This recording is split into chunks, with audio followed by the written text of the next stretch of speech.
Bueno, muchas gracias y buenos días, querida Sara, vicepresidenta tercera y ministra para la Transición Ecológica y el Reto Demográfico, querido Óscar, ministro de Transportes y Movilidad Sostenible, y querida Isabel, ministra de Vivienda y Agenda Urbana. Son términos que quizá hoy ya son más corrientes, pero es verdad también que a la hora de hablar de vivienda y unirlo con agenda urbana estamos hablando de rehabilitación y de renovación urbana. Cuando hablamos de transportes y de movilidad sostenible frente a pues otros términos que se utilizaban en el pasado, que no digo que no sean legítimos, ¿no? Como el Ministerio de Fomento, pues sí que representan ese compromiso del Gobierno de España para con la transformación ecológica de nuestra economía y, sin duda alguna, pues la constitución y la creación de esta vicepresidencia tercera, donde se juntan la transición ecológica y el reto demográfico, también muestran ese compromiso del Gobierno de España con lo que hoy nos convoca. Autoridades, representantes de la sociedad civil, también de la comunidad empresarial, señoras y señores, yo no sé si ustedes han tenido ocasión de visitar, evidentemente, Tenerife, seguro que sí, pero a 2.400 metros de altura hay un lugar desde el que España lleva décadas observando el cielo, y es el Centro de Investigación Atmosférica de Izaña. Bueno, desde allí, ¿qué es lo que se mide? Algo que no vemos, pero que condiciona absolutamente nuestras vidas.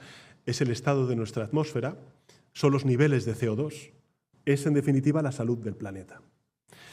Y a mí me gusta pensar en esa imagen de científicos, científicas, investigadores, investigadoras, observando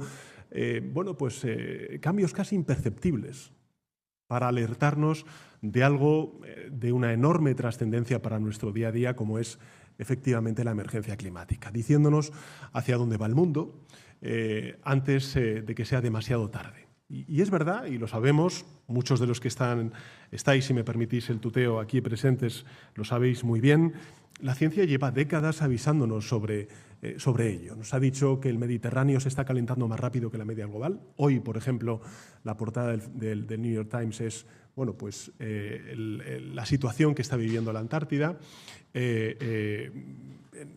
Los medios de comunicación de prensa escrita hoy se hacen eco de las temperaturas tan altas que se han vivido o que se están viviendo en Londres, en París, en definitiva, en un continente europeo que está viviendo esa emergencia climática de manera bastante aguda. El otro día leía precisamente en la prensa internacional que Europa ha pasado de tener temperaturas en cuestión de hace 2 semanas del 10, 12 grados a tener temperaturas de 30 grados, 28, 30, 35 grados. En definitiva, saltos que superan los 10 grados o los 15 grados, con lo cual estamos hablando de una situación de contrastes, de una urgencia y de unos extremos bien preocupantes, ¿no? Ayer mismo, además, creo que fue en La Vanguardia, leía que pese a toda la lluvia que ha caído, España puede sufrir de nuevo sequías como consecuencia de las altas temperaturas y cómo afecta eso a la evaporación del agua, ¿no? Por tanto, las sequías existen, pueden ser, como hemos visto, más largas. Fíjense que yo tengo el honor de ser presidente del Gobierno desde hace ya 8 años. 4 de esos años los hemos vivido con sequías que nos han implicado el tener que transferir al sector primario, a los agricultores ganaderos de nuestro país, más de 4.000 millones de euros en ayudas directas, simplemente para hacer frente a las sequías, ¿no? Que los incendios son más intensos, lo sabemos bien. Hace 2 días, 3 días, tuvimos ocasión también con la vicepresidenta, con Sara, de estar en la base aérea de Torrejón, precisamente para presentar ese plan de incendios forestales en el año 2026. Que fenómenos extremos como inundaciones, como olas de calor, son cada vez más frecuentes y forman parte de nuestra vida. Lo comentaba antes con el ministro de Transportes y de Movilidad Sostenible, ¿no? Es evidente que existe una correlación directa entre la tensión que sufren muchas de las infraestructuras de nuestros transportes con estos efectos climatológicos extremos, porque las infraestructuras también se tienen que adaptar a esta nueva realidad climática. Por tanto, lo que quiero decir con esto es que la ciencia hace mucho tiempo que nos está advirtiendo sobre las consecuencias que trae consigo la emergencia climática. Yo creo que la buena noticia es que la ciencia no solamente nos avisa, sino que también nos está ofreciendo soluciones. Que esto es lo importante. Que rehabilitar viviendas reduce emisiones y reduce también la factura de los hogares, como antes se comentaba por parte de los representantes de la sociedad civil. Y eso es algo que se percibe, que ya se nota por parte de los vecinos y vecinas de barrios o también de sectores específicos como los que bueno, pues tienen ustedes en mente y aquí hemos hablado, ¿no? Que el transporte, por tanto, limpio es rentable, es posible, y que la tecnología para conseguirlo existe, ya existe. Por tanto, yo creo que la pregunta no es si podemos hacer de la transición ecológica un hecho, una realidad. La pregunta es cómo lo hacemos y para quién hacemos esa transición ecológica, ¿no? Porque yo creo que hay dos formas de afrontar este cambio histórico, ¿no? Por un lado, bueno, pues consiste en dejar que la transición la paguen las familias, los trabajadores, las microempresas a las cuales antes el catedrático hacía referencia, mientras unos pocos se benefician.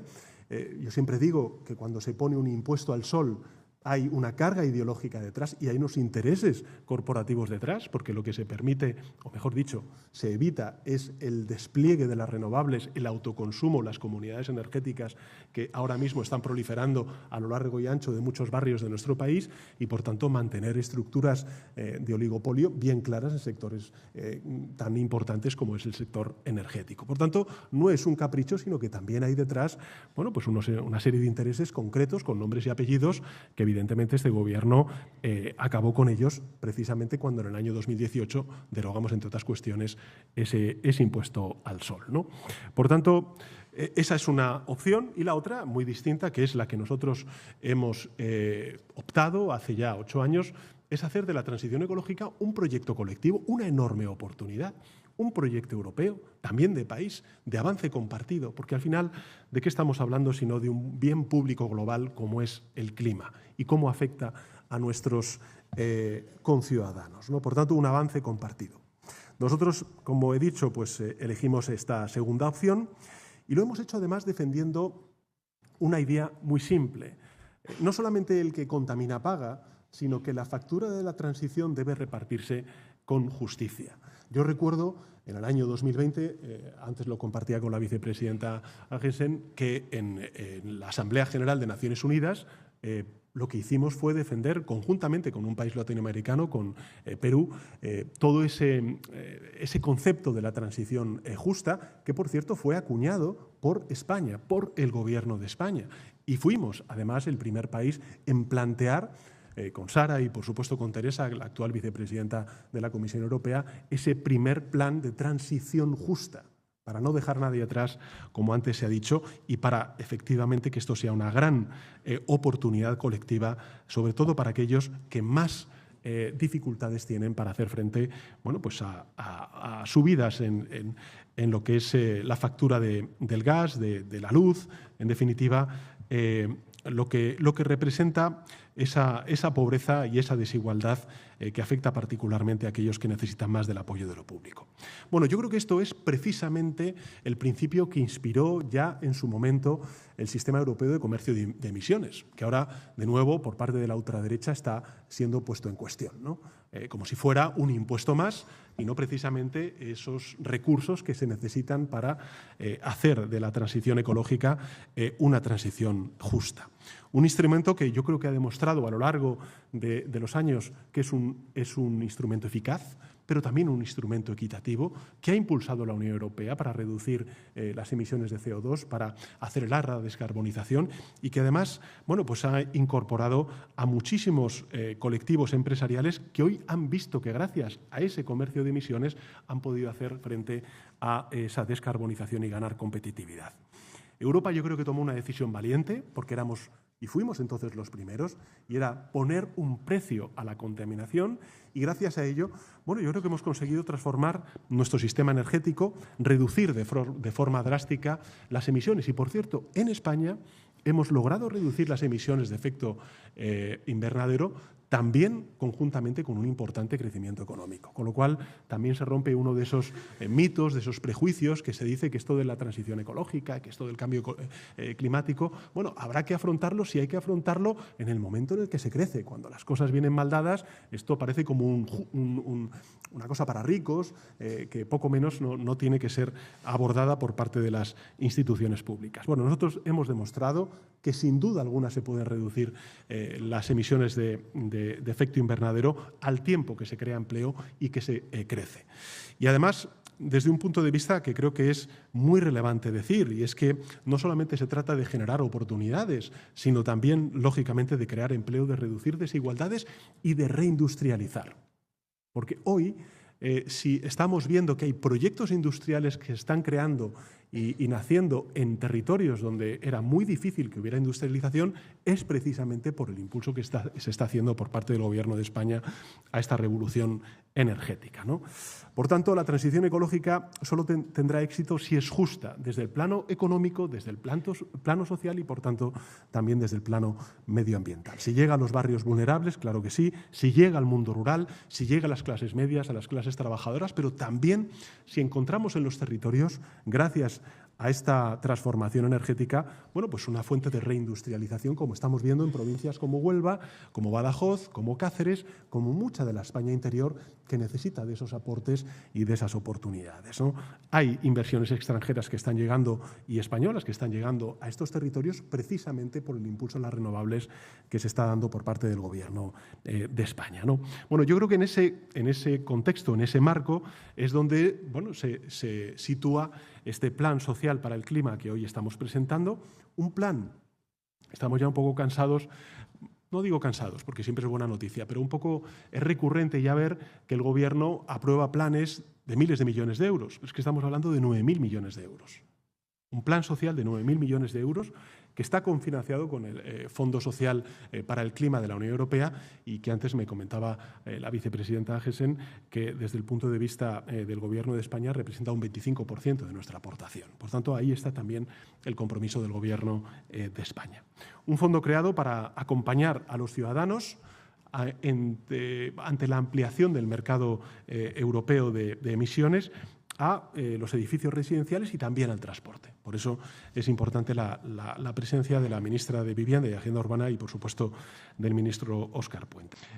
Yo creo que España y Europa hemos avanzado mucho durante este tiempo en la descarbonización. Creo que la pandemia fue también un cambio de paradigma, un cambio en la concienciación de muchísimos operadores respecto a que teníamos que avanzar en esa descarbonización, pero también que tenemos que ser conscientes de que ese impulso a la descarbonización está perdiendo ímpetu como consecuencia, bueno, pues del avance de discursos negacionistas, a mi juicio terraplanistas, que no se compadecen con la ciencia y que evidentemente pueden hacer mucho daño precisamente a esos colectivos que más necesitan del apoyo de lo público. Por eso es importante hablar de transición justa, es importante hablar de ese compromiso del Plan Social del Clima.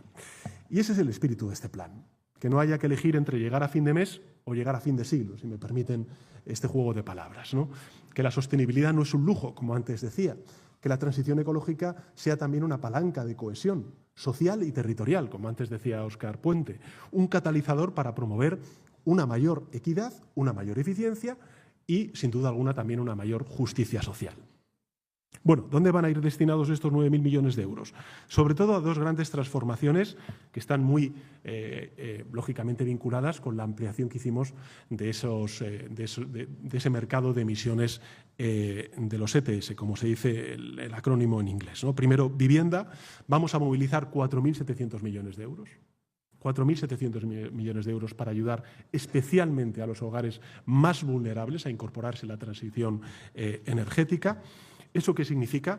Bueno, significa, yo creo que esto es una gran noticia, porque hasta incluso al principio, yo recuerdo hablándolo con Isabel, hablándolo también con Sara, que era difícil que muchas veces en los barrios entrara la rehabilitación, la cultura de la rehabilitación. Yo he sido concejal del Ayuntamiento de Madrid y soy consciente de que era difícil también que esa cultura entrara en los barrios, sobre todo en los más desfavorecidos. Hoy yo creo, y ahí están los datos, pese a todas las dificultades que antes se han apuntado por parte de algunos representantes, que la rehabilitación es vista como una gran oportunidad precisamente para mejorar la calidad de vida de muchísimos ciudadanos, de barrios enteros, para que consuman menos energía, para que reduzcan emisiones, para que reduzcan sus facturas y, por tanto, ganen calidad de vida, ¿no?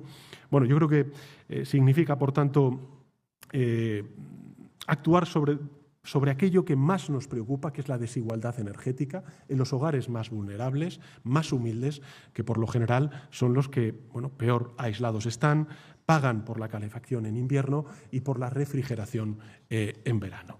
Significa, por tanto, impulsar una nueva vivienda social con los estándares energéticos más elevados, porque al final yo creo que en este cambio de paradigma en el que estamos, cuando hablamos de la política de vivienda que estamos impulsando desde hace ya un tiempo desde el Gobierno de España, lo que es importante es que esa vivienda pública sea sinónimo también de calidad energética, de bienestar social y ciudadano, ¿no? Y, por tanto, no solamente desde el punto de vista de la asequibilidad, sino también desde el punto de vista de la equidad y la eficiencia, pues podamos hablar de vivienda protegida, ¿no? Significa apoyar comunidades energéticas, el autoconsumo colectivo para democratizar la energía. Por eso antes comentaba lo del impuesto al sol, ¿no? Eso no fue una decisión baladí, no fue un capricho, fue algo más. Defendía unos intereses concretos. El hablar ahora mismo de autoconsumo colectivo, de comunidades energéticas, es democratizar una de las principales fuentes de bienestar individual y ciudadano que tenemos todas las sociedades, ¿no? Como es la energía y su acceso. Y, por cierto, después de lo que estamos viendo en Ucrania y sus consecuencias energéticas, y también en Irán y sus consecuencias energéticas, pues creo que más nos vale que tomemos lección de todos estos avatares y, por tanto, nos preparemos como nos estamos preparando desde hace un tiempo en esta cuestión. La segunda son 4.300 millones de euros para movilizar pues esa descarbonización que también necesita y merece y demanda el sector de la movilidad, el transporte en nuestro país. Hablamos, como antes se decía, de reforzar la movilidad rural, que creo que es muy importante. Tenemos que hacerlo de la mano de las comunidades autónomas, que tienen también en esto mucho que decir. Hablamos de poner en marcha algo que es muy querido por parte del Ministerio de Transportes y Movilidad Sostenible, que es el abono único social, que va a permitir la práctica gratuidad del transporte público urbano, metropolitano, interurbano, para millones de ciudadanos y ciudadanas. Esto va a ser, yo creo que una transformación estructural muy relevante. Hablamos de ayudar a los autónomos, a los micropymes, a las pymes, para renovar sus vehículos, adaptarse a una movilidad más limpia y más barata. Y hablamos también de acelerar la electrificación del transporte comercial, el transporte aéreo, acompañando a quienes trabajan cada día sobre ruedas y no pueden afrontar solos el coste de esta transformación, ¿no?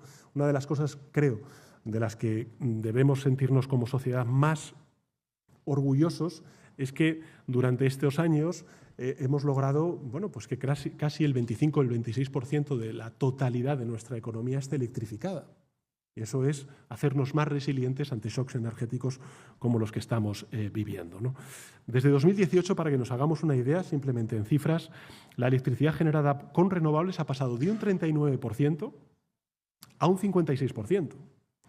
Y hemos reducido las emisiones de gases de efecto invernadero un 19%, habiendo crecido como hemos crecido durante estos años de manera tan intensa. Y hemos demostrado, por tanto, algo muy importante.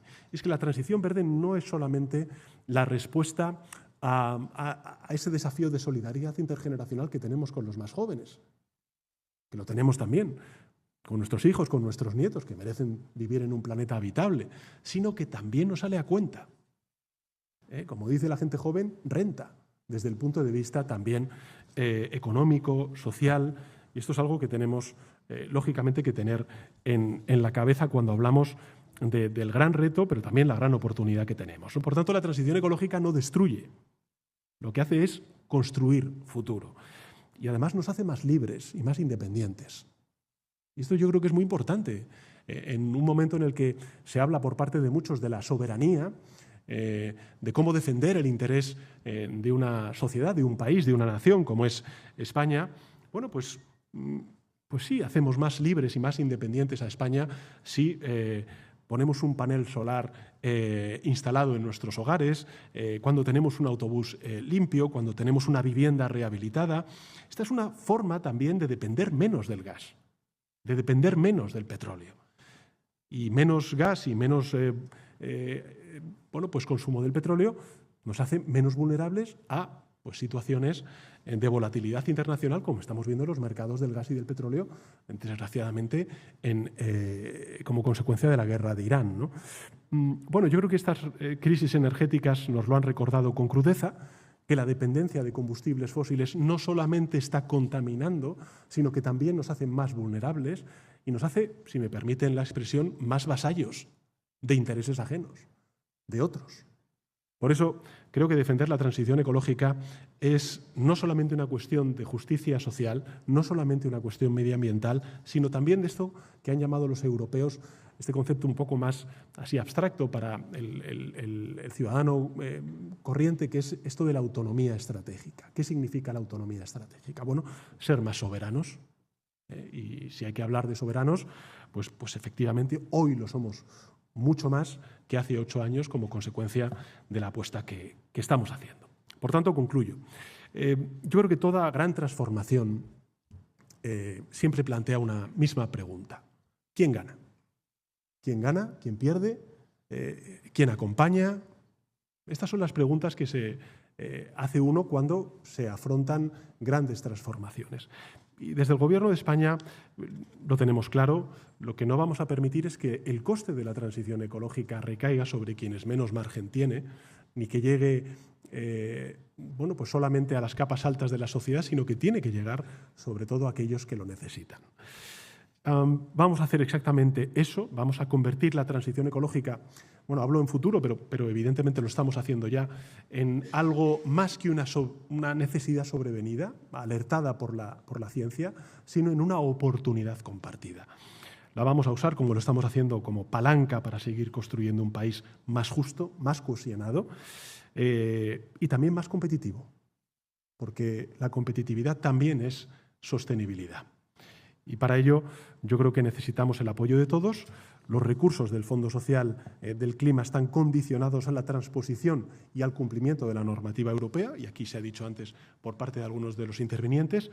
Ahora está en tramitación parlamentaria y esperemos cuente con el apoyo de la amplia mayoría de los grupos parlamentarios, porque en definitiva lo que estamos planteando es proteger el planeta, proteger a las familias, que además ambas no son objetivos incompatibles, sino que son la misma tarea, y porque además España no va a elegir entre economía y sostenibilidad o entre competitividad económica y sostenibilidad, porque evidentemente en el siglo XXI la sostenibilidad tiene mucho que ver con la competitividad presente y futura de nuestra economía. Y ahí están los datos nos avalan. Hoy estamos creciendo más, hoy somos menos vulnerables a estos shocks energéticos, precisamente porque llevamos 8 años con una apuesta consistente desde el punto de vista energético, por supuesto industrial, por supuesto de transportes y de vivienda, en ese eje que es el de la sostenibilidad, ¿no? Yo siempre recuerdo que cuando pusimos en marcha los fondos europeos, después o durante la pandemia, elegimos 4 ejes transversales para explicar todos y cada uno de los proyectos que hoy conforman eso que llamamos el Plan de Recuperación, Transformación y Resiliencia, ¿no? El PRTR. Bueno, son acrónimos un poco raros, a mí no me gustan, pero detrás hay mucha carga, mucho trabajo y mucha ilusión puesta entonces, durante y ahora, ¿no? Pero de esos 4 ejes, uno era el digital, otro era el social / territorial, otro era el de la igualdad real y efectiva entre hombres y mujeres, y un cuarto pues era evidentemente el digital. Energía, social / territorial, género y también digital. Y esas son las palancas de la competitividad. Y eso es lo que hoy explica el por qué España está creciendo, como hemos crecido durante este primer trimestre del año, 6 veces más. Se dice pronto, 6 veces más que la media de la zona euro. Y esto es un éxito compartido de empresas, de trabajadores, de familias y, por supuesto, también de instituciones públicas con el Gobierno de España al frente. Por tanto, a continuar. Gracias.